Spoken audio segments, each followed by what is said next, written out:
to another interview with Coolnet 560. Here we have Don Carson. He was a senior art director for there.com, and next to Don we have Virtual Vicky, as we all know, Francis 7. At this time he can't talk as well as he is recording the interview. Would you like to say hello, Don? Hi, thanks for having me. Thanks so much for coming, and first I'd like to say thank you so much for taking time and doing this interview. I know you have a busy schedule, and it's really great to, that you were able to come in and talk to us about there and everything. And we are also very thankful for you taking the time and developing your textures for there and everything that you've done for it as well. It's my complete pleasure. Thanks. Okay, so my first question is, Don, would you like to tell me about yourself? You bet. Let's see. I originally started out as an illustration major in the early 80s and pretty much graduated about the same time the illustration stopped being an industry you could make any money at. And I eventually landed as a show designer for Walt Disney Imagineering, working on designs for theme park attractions, which I did into the mid-90s. My background as an illustrator allowed me to do drawings, and my interest in theater and theme parks allowed me to turn those drawings into concepts that would then be turned into architecture and handed over to architects and engineers. In the mid-90s, when the color home computers came out, I went and bought a color screen Mac, and it was the first one I had bought that had a CD-ROM drive in it.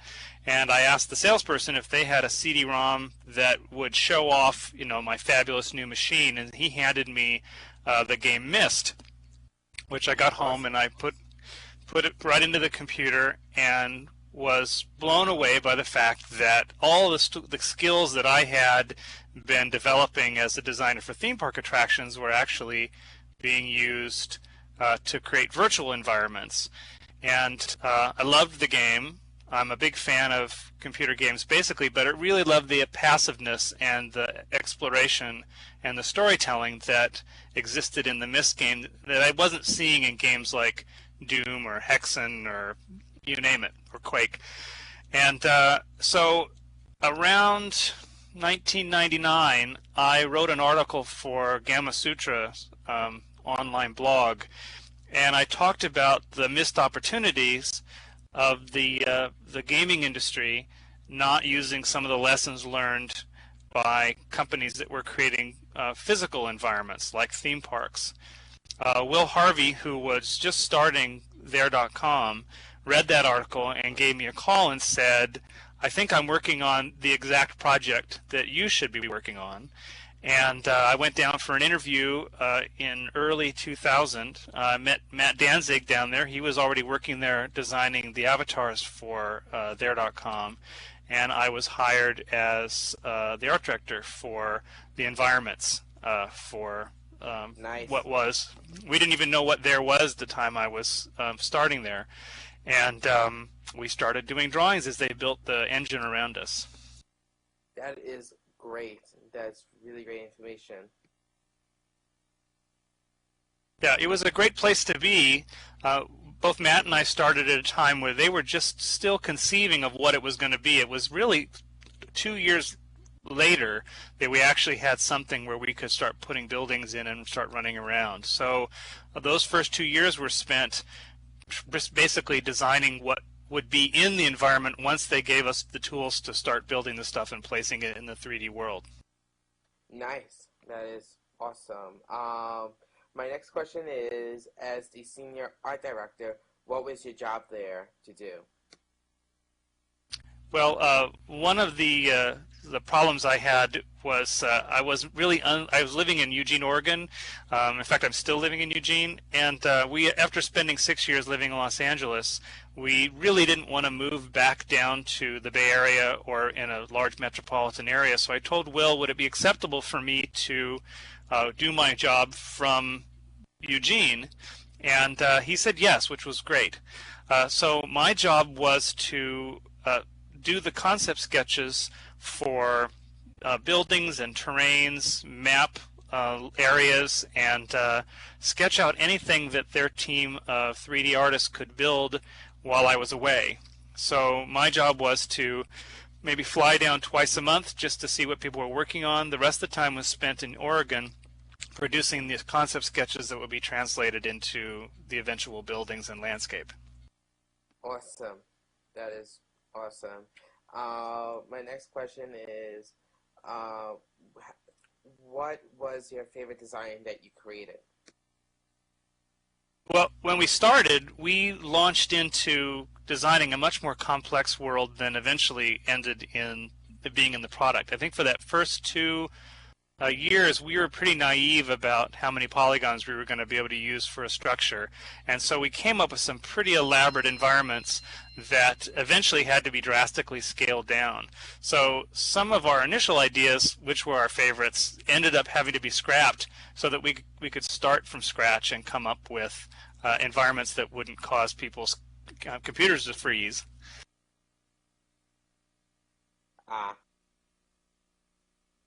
We also had the issue that that the tools that were being designed to build there were really world-building tools as opposed to necessarily small plots of land tools. So the brushes we used to create valleys and mountains weren't really good at creating paths, and so you could easily pull the terrain up to create the Rockies, but it was much harder to create environments like a place to put a house and a little path that led from the street to your house.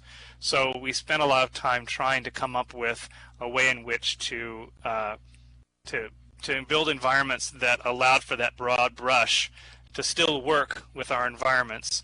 And we also ended up coming up with a chess piece sort of mentality when it came to designing structures, so that we could build a handful of structures, and then by the way we populated those structures, create whole villages or towns without it necessarily feeling cookie cutter like.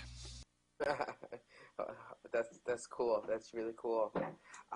Just top of that question, your favorite design that you did in there. What were some things that you did design in there? Like, what was some neat stuff that you did in there? Let's see. Well, I liked the thought that went into how villages worked.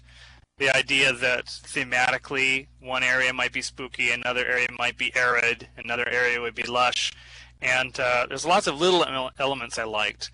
I certainly liked the ideas behind things like the bars and the changing locations. Yeah.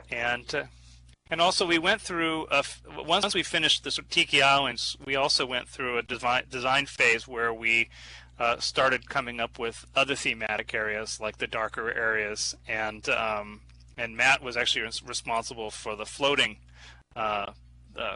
designs that were done. So like Saha would be like an example? Yes, that Saha is all Matt. That's definitely his aesthetic. That was actually pretty interesting how everything was floating in the air, and definitely the texture designs was outstanding. Yeah, one of our challenges was it took so long between concept to getting it in the product that something like having drinks that your avatar could hold could have been designed in December but wouldn't necessarily be in the product till April. So we were constantly having to deal with that. Yeah, actually what's pretty funny with the drinks is that every time when you had a sip, you're drinking it from your nose and not from your mouth. Yeah, and once you discovered that, it would take another 3 months before we could fix it. Yeah, that was pretty funny. It didn't bother me, it was just pretty funny how it did happen. So my next question is, what was your favorite place to hang out in World? Well, actually, some of my favorite places were obscure park benches that were tucked on mountaintops or in areas where it allowed you to sit and chat with someone and just watch the world go by. That was something that I thought was pretty unique about there, especially in the early days, that your conversations had a context. And when you was just the two of you sitting up on a bench looking at people, it allowed you the ability to have your conversation be not about that or to focus on that. And I thought that was pretty cool. Awesome. So what places like park benches did you sit at, like that you like to hang out? There was one that sat over the main beach, and now I can't remember the names of it. But it just had a really great view, and you could see for virtual miles, and Awesome. watch people driving by or flying by. That's nice. I remember it, actually one of my favorite places was it was where the UFO was floating in the air constantly, like a small UFO circle around the mountain top. I forgot the name of it. I think Virtual Vicky knows what I'm talking about, but there was like this UFO, and me and my friends would like just hang out there time to time, just be like, oh, imagine that was real life, just a UFO, just coming down and circling around the planet. Yeah, one of the things that we never were able to really get a handle on, at least when I was there, was to come up with water surrounding the virtual island. And one of the things I did before I ended up leaving was creating a giant bathtub plug, Oh which yes, could you please explain about that, because that everyone would definitely like to know about that. well, every time we would bring up the inclusion of water, I was assured that it would be very hard to do, and so it never happened. Well, it happened eventually, long after I left. But as my sort of commentary on that, I decided to build a big bathtub plug that pulled so that there was at least some reason why there was no water in the world, and so I tucked it. I tucked it way, way far away. It was really, really hard to get to. And I used to love to sit on the rim of that and have conversations with people. Eventually, Oh, that's everybody funny. linked to it, so it was always covered with people. Yeah. Now, what was the story about? You see, what was interesting is that later on, I guess, was it plugged when you did it, or was it unplugged? No, I did it unplugged, and when they finally included water, somebody plugged it. Yeah, I noticed that. It'd be kind of interesting is that during the last couple of weeks of there, it'd be kind of interesting. They actually literally unplugged it, just pretending the water's being drained out, and that'd be actually kind That's of funny. funny to see that. But yeah, I was actually hanging out there a lot lately. I did a lot of tours there, but like, here's the plug that somebody designed, and I forgot who designed it, but now we know that it was you that designed it. It was like that with Clucky Island, too, the one that had the statue to Clucky. That was Yeah, another one of those little special hidden Easter egg things. that's funny. Yeah, I remember I asked Matt the question about why was there a chicken in Monkey Creek area, and he explained about it, and I thought that was pretty hilarious. Yeah, that's a running joke. In fact, it's a running joke that we continue at IMVU. Matt was so transfixed by how funny he thought the chickens were that at every possible meeting where we talked about what we were going to add to there, he would always chime in that we had to add chickens. So every possible place we could stick a chicken, we would. Did he add any chickens in here yet? Oh yeah, they're all over the place. In fact, Oh, that's great. yeah, there's even a shrine, a mini shrine we created as a product of Clucky. Oh, that's funny. I definitely have to check that out later. You'll definitely have to TP me there when you get a chance. I need to check that out. That's pretty funny. A lot of the tutorials also include textures that are centered around chickens. Oopsie, my apologies about that. Um, that's interesting. So my next question is, what was it like working with a staff member like Will, Jeffrey, Matt, Rebecca, those people? It was wonderful. We had a really great group, and there was a lot of diverse talent, a lot of people who really, really shined at what they did, and in a lot of cases they had to work with some fairly basic tools to do the work that they were doing. But it was great. It was one of my favorite times. Awesome, awesome. Do you have any fun memories about working with a staff member? Yeah, all the time. Since I was going down twice a week, I was always the out-of-towner guy. It usually took a day or two to warm up to me again, but it was good. We hung out a lot, and no, it was good. That's good to hear. That's good to hear. My next question is, were there any designs that you created that were never released? Oh, quite a lot. Like I said, that first 2 years was filled with designing things that we eventually discovered were impossible to build. But yeah, for a while, Matt and I worked on sort of a sinister carnival idea, this sort of gypsy wagon-filled carnival that was a cross between circus and bikers. And we spent about 2 months on that, and it just eventually ended up being just too much work and didn't fit into the schedule. So I have a lot of sketches for that, but it never happened. Maybe you could do is that. Why don't you upload them onto your site and just show like what some stuff that you were thinking about adding into there that never got really released? I bet people would love to see that. I have some of those up there. Also, I produced a self-published book of sketches of there, which you can Awesome. find. You can find at lulu.com, or also you can download the digital version, which works on Nooks and iPads and things like that. And it's got about 50 Awesome. concept sketches from there, including a lot of those ones that didn't end up getting built. Awesome. I'm gonna definitely check that out later on. Now I'm not sure if you were there at the time, but do you know anything like about Egypt, like, and how it was formed? Yeah, Egypt was one of the projects, the side projects. When we first started, the idea was that we were going to create a resort. We wanted to create a virtual place where people wanted to go hang out, and so someone said that they thought that Club Med would be neat. So for the first year or two, we focused specifically on tropical islands, and after a while, people got pretty tired of making thatched huts and beachwear, and so and the art team was really wanting to start showing off their abilities and work on projects that were not tiki themed, and Egypt was one of them. So that was one of the projects. Their time was limited, and so each project that was worked on only allowed for so many structures and so many environments. But that was an attempt to see how realistic we could go with the technology we had at the time. Uh,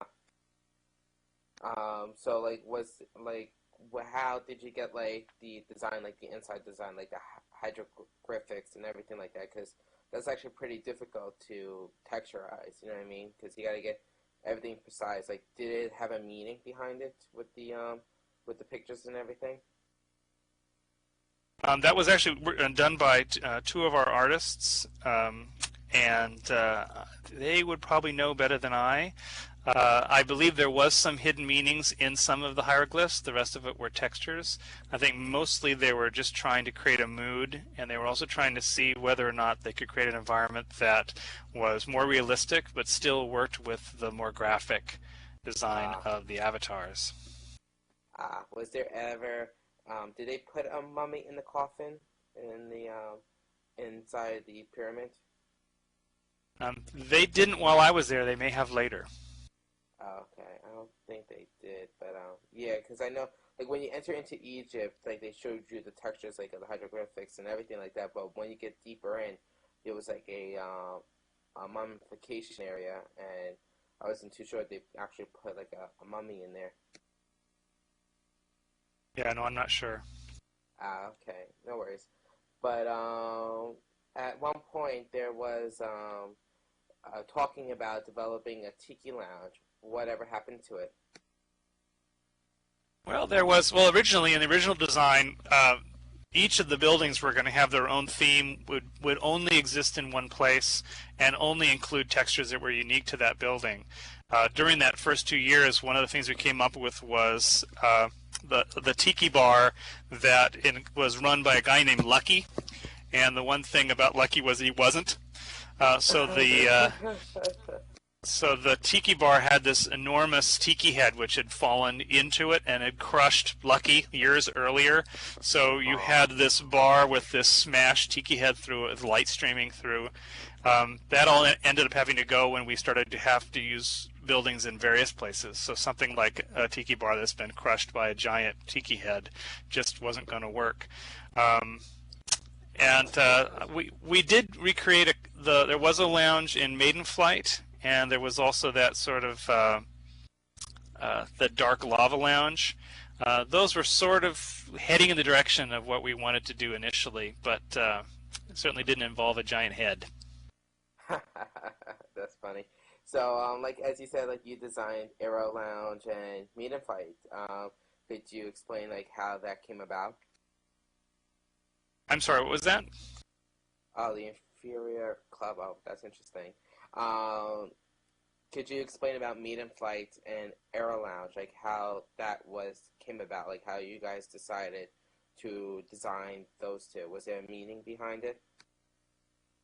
Well, one of the sort of Disney basics is that you need to design places that allow people who are visiting them the chance to come up with their own story, so that when they arrive, they have ownership purely because they're deducing what the backstory is without you necessarily having to tell it to them. So one of the things we were doing was we wanted to create thematic environments with the tools we had that allowed people to come up with a story as to why they existed. In the case of Maiden Flight, we wanted to suggest that a plane had crashed and that the passengers, this is of course long before the television show Lost had come around. It was much more inspired by Gilligan's Island. The idea that the marquee would be the remains of this smashed plane, and that the environment would be populated by the luggage and anything else they could put together to create their village. One of uh, the Go on.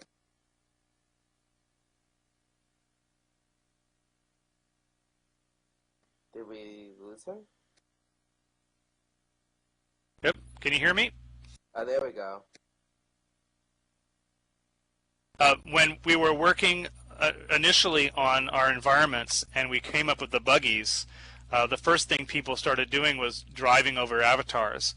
And so the mandate came down that we needed to start elevating all of our buildings. So Maiden Flight was one of the first, but it explains why so many of our buildings are high up off the ground. It was purely because we hadn't figured out a way to keep people from running over other people. It was a sanctuary from the buggies. That's funny. And you said there was like seats, like lounge, like a what's it called? Chairs inside the airplane. I don't think there were. I think it was just a shell. Oh, it was. Oh, okay. Yeah, the seats were actually used in the bar just past it. Ah, yeah, yeah. I remember that. That was Francis hosted his last event in there, I think. I'm not sure if that was it. Am I right? Yeah. That yeah, definitely. I remember that. Let's see. Now how did what was your idea when it came to their houses? Like how was that about?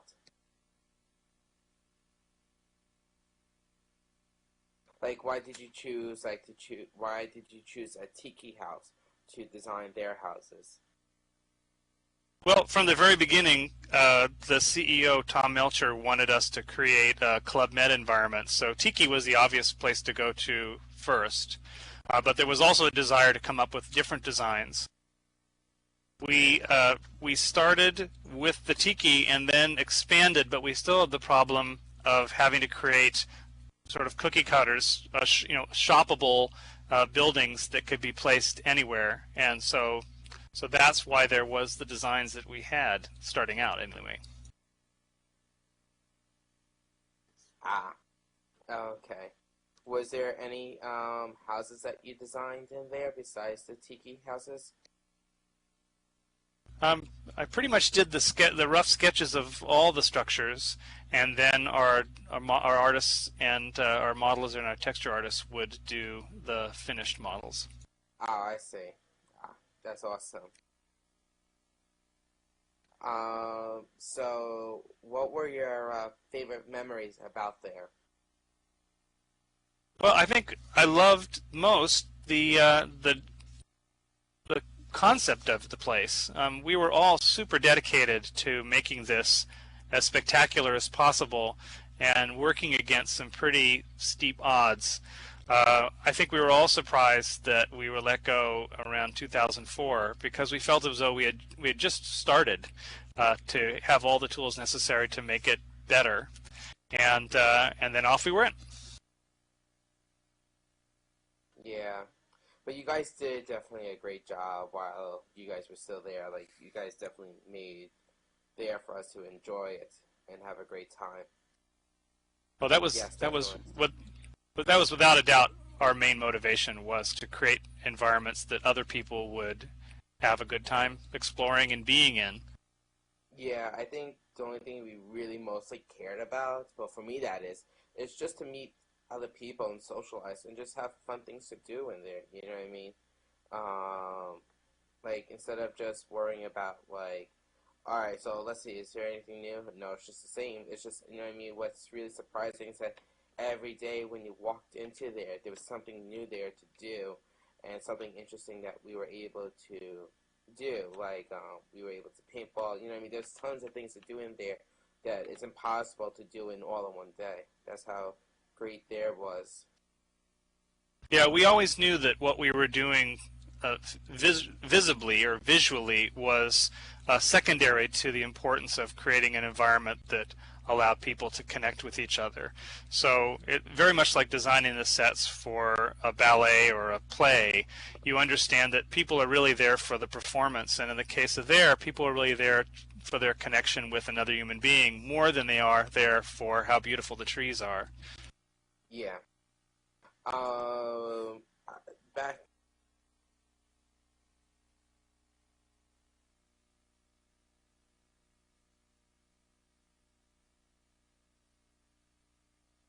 Oh, I think I may have lost you.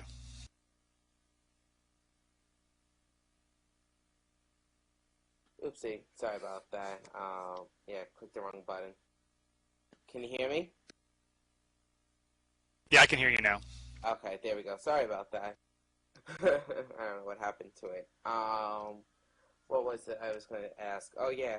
Um, what were fun things that you guys did in there? Like, you and the staff. What were some fun activities? Did you guys have like a paintball out? Any fun stuff that you guys did?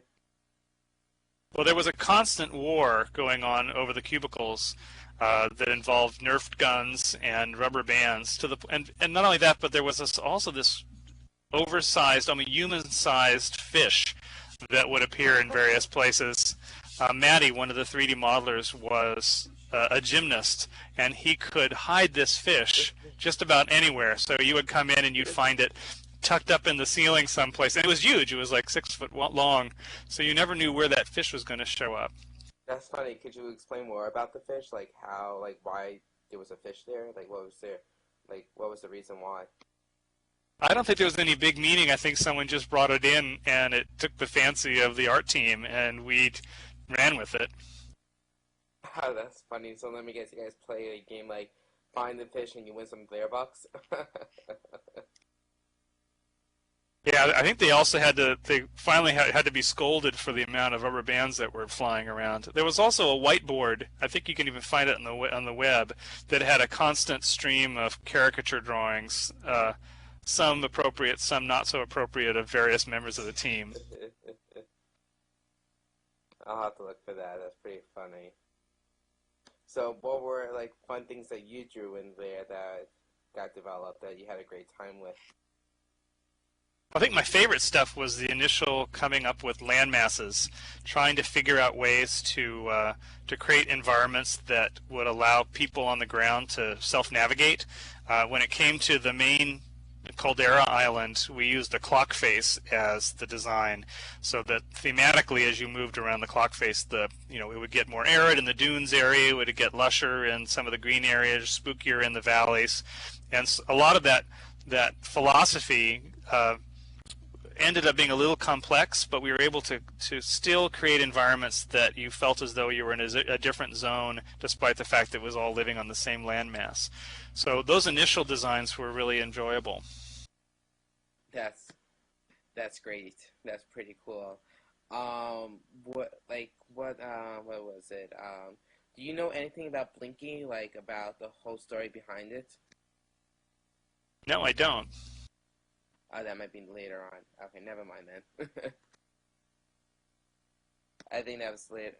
Okay, no worries. We got 30 minutes left, and I've also asked a couple of members of there to send in questions for you to answer, if that's okay with you.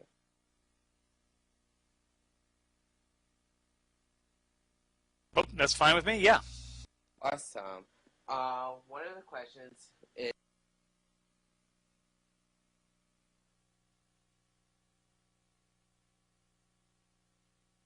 oopsie, there we go. Sorry. One of the questions was from Francis Seven, Virtual Vicky, and he asked, I am most interested in the designs of the villages, especially Mirage and to the lesser extent Taboo. Tell me about the different designs of these places. Did they turn out the way you envisioned them in your art? Yes, those are actually two of my favorite environments. When we realized that we weren't going to be able to create spaces that were necessarily unique structurally, we had to find ways in which to take smaller models, populate an area with multiples of them, and still make that cluster of buildings feel unique. In the case of Taboo, we were trying for something spooky, and in the case of something like Mirage, we were trying something arid and nomadic. And you really have to take my hat off to Rebecca Sheeran, because she did just a wonderful job of texturing those two environments to make them completely unique, and although she was pretty much using a handful of models in each case to create much more complex environments. That's cool, and thank you, Rebecca. If you are tuning into this video, thank you so much for helping us to make their amazing.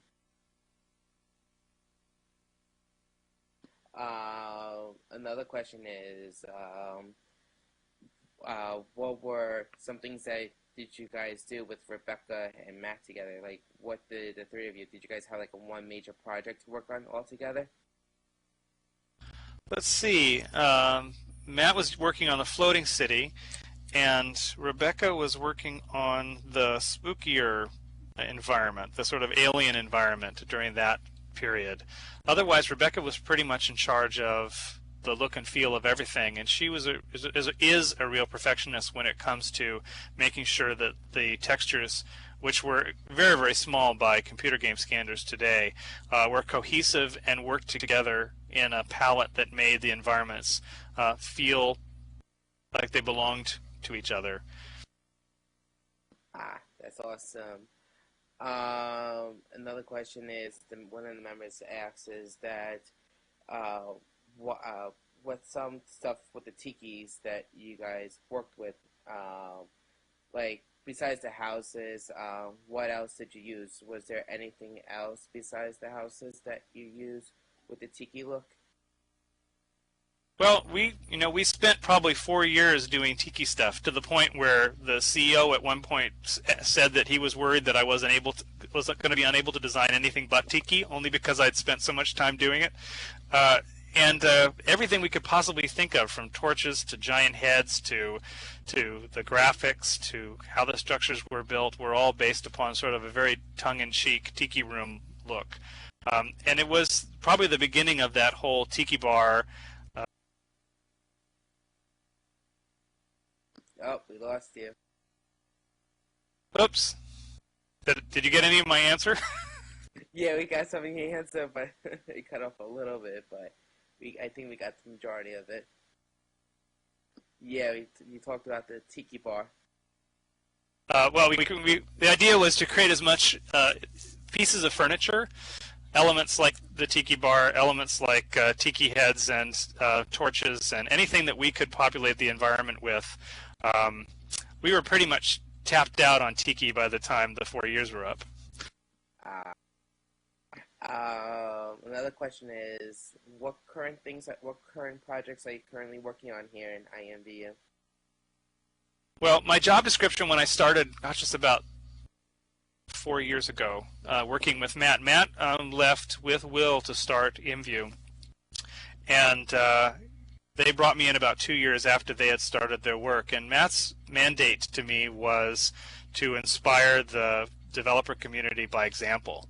And while there I spent my time doing concept sketches that were handed off to 3D artists, at IMVU he said, we don't really have the budget to have 3D artists design, building your designs. You're going to have to do it yourself.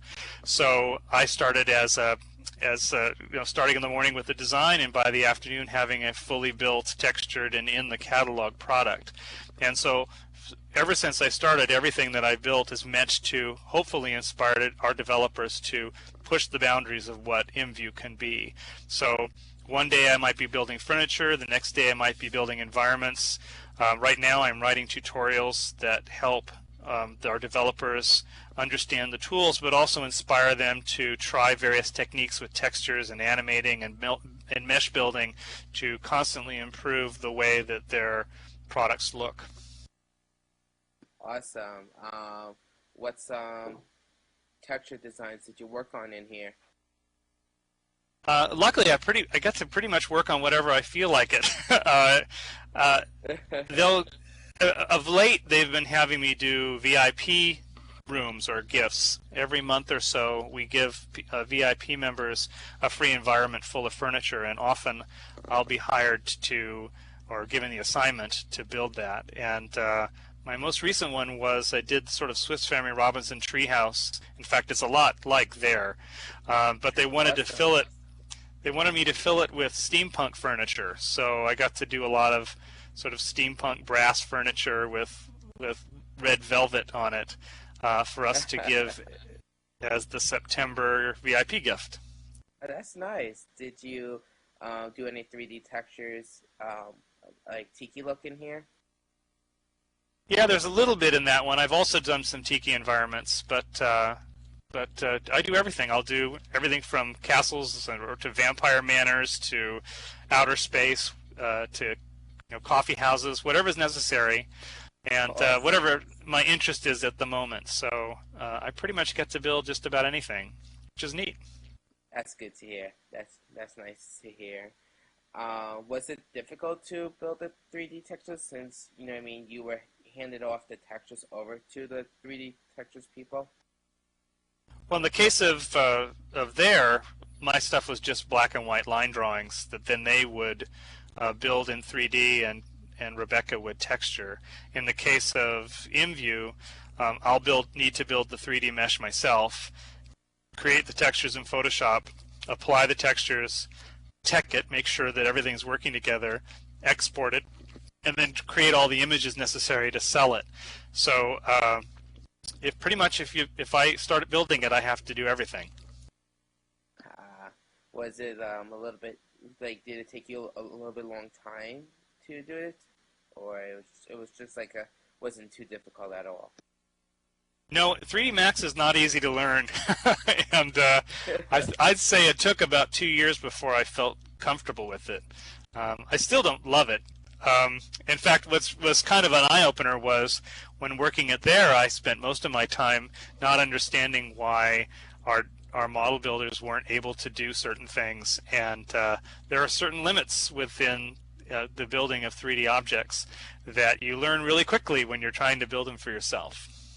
Have you tried using Blender? I've played around with it a little bit. They're very similar in their difficulty level. Yeah, what about Gmax? I loved Gmax when it first came out. It's hard to get a hold of now. I actually build all of my rough models in SketchUp just because it's so incredibly fast. Usually, if you take the amount of time I take to produce a 3D environment or a 3D piece of furniture, only about 8 to 10% of that time is spent building the mesh, which I usually do in SketchUp. I'll export it to Max, and then in Max is where I'll do all my texturing, teching, and exporting. We are just also working on new creator tools that will streamline some of the exporting part of that process. So the kind of steps we had to go through 4 years ago, we just don't need to do anymore, which is really, really nice. That's great to hear. That's great to hear. Are there any feature designs that you like to share? Like anything new that you're working on? Well, at the moment, I've been testing the Mac client, and especially the creator tools, which we're going to introduce very shortly, that will work completely on the Mac. The eventual hope is that anything that comes for the PC will automatically come to the Mac as well, which Awesome. is wonderful. Yeah.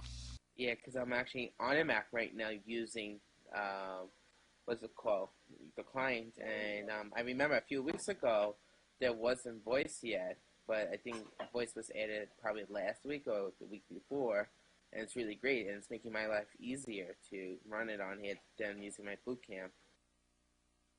Yeah, one of the things that was a founding aspect of IMVU, and it really was learned from our experience there, was there needed to be no lag between developing features and getting them into the product. So Yeah. the IMVU was designed at the beginning to be able to introduce things often, and we would have updates maybe 20 times in a day in the early days, and I probably end up downloading a new pre-release client a couple times a day as it's being developed, so it's pretty great. Well, that's good to hear. Did it take a long time to, if you know, to make the Mac client, or like, you know what I mean? Was it a little bit difficult? Because I know like the platform for the Mac is a Unix, and Windows, you know what I mean? Yeah, but was it a little bit difficult to do it? I'm not sure. The Mac team has not been working that long. I think more than anything it was that as a company we needed to be able to have the resources to focus on it, and that just came, I'd say, within the last year.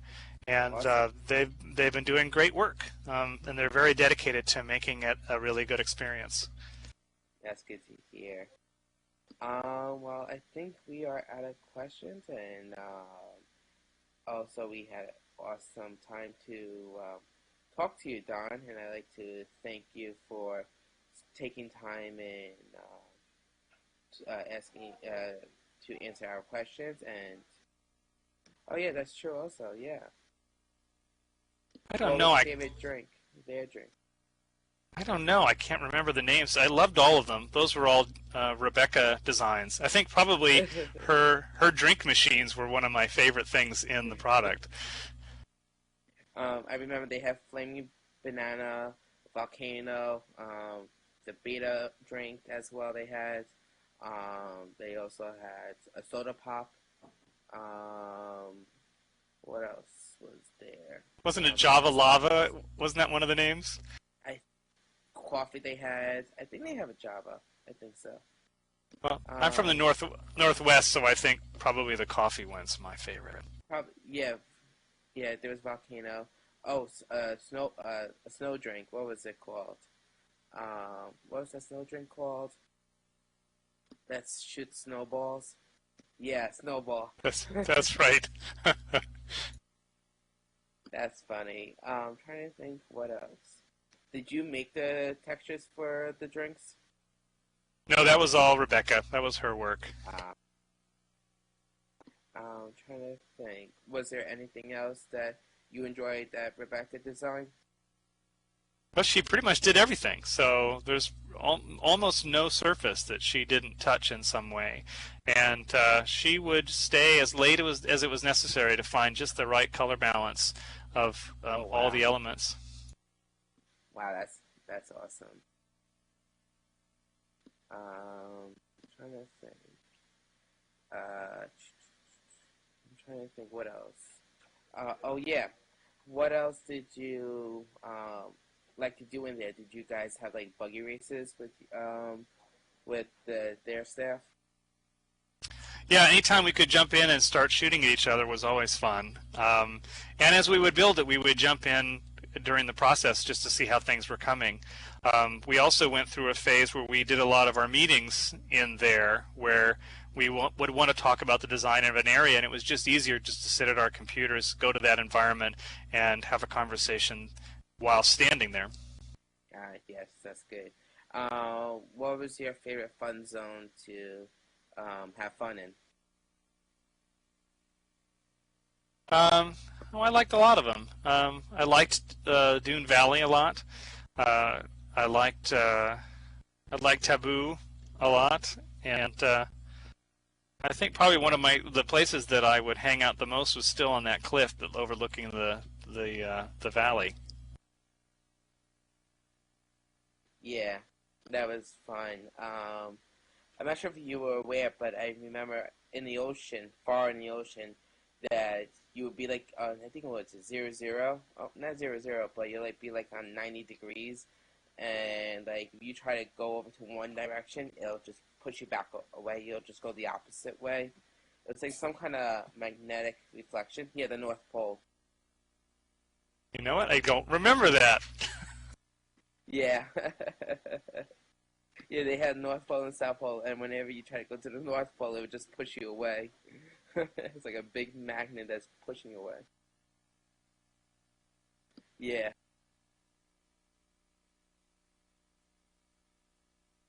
Well, thanks for having me. No problem. Also, did you design the textures for space? Was that your job that also you did? No, wasn't me. Ah. All right, I think, do you have any more questions, Francis, that you'd like to ask?